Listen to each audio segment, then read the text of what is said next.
जंगल के दोनों ओर दो अलग अलग राजाओं का राज्य था। उसी जंगल में एक महात्मा रहते थे जिन्हें दोनों राजा गुरु मानते थे। जंगल के बीच से एक नदी बहती थी। उस नदी पर दोनों राज्यों में कई बार झगड़े होते रहते थे। एक बार यह मामला युद्ध तक पहुंच गया। कोई भी राजा समझौते को तैयार न था। युद्ध निश्चित था। युद्ध से पहले दोनों राजाओं ने महात्मा से आशीर्वाद लेने का निश्चय किया। सबसे पहले एक राजा पहुंचा और विजय का आशीर्वाद मांगा। महात्मा ने उसे देखा और कहा, राजन, तुम्हारे भाग्य में विजय नहीं है। राजा थोड़ा विचलित हुआ, लेकिन उसने मन ही मन निश्चय किया, अगर हार भी मिली तो मैं पूरी ताकत से लड़ूंगा। आसानी से हार नहीं मानूंगा। पराजय को भी मैं उदाहरण बना दूंगा। फिर दूसरा राजा आया और विजय का आशीर्वाद मांगा। महात्मा ने कहा, राजन, तुम्हारे भाग्य में विजय है। यह सुनकर वह राजा बहुत प्रसन्न हुआ और मान लिया कि युद्ध तो वह पहले ही जीत चुका है। युद्ध का दिन आया। दोनों सेनाएं आमने सामने खड़ी हुई। पहले राजा की सेना सोच रही थी, नसीब चाहे जैसा हो, हार नहीं माननी, पूरी ताकत झोंक देंगे।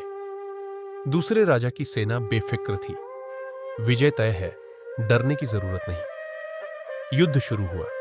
तभी दूसरे राजा के घोड़े की नाल निकल गई। घोड़ा लड्ड खद्दाने लगा, लेकिन राजा ने ध्यान नहीं दिया, क्योंकि उसके मन में यही था कि विजय तो तय है, चिंता क्यों करूं। कुछ ही क्षणों में घोड़ा गिर पड़ा और राजा भी गिरकर घायल हो गया। शत्रु सेना ने उसे पकड़ लिया। युद्ध का निर्णय हो चुका था। परिणाम महात्मा की भविष्यवाणी के उलट था। दोनों राजा उत्सुक होकर महात्मा के पास पहुंचे और पूछा, गुरुवर, ऐसा कैसे हुआ?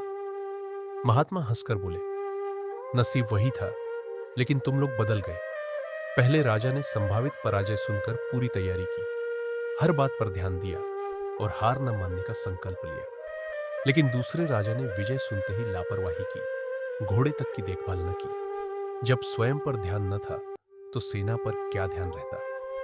भाग्य लोहे जैसा है और कर्म चुंबक जैसा। जहां कर्म है वहीं भाग्य खींचता है।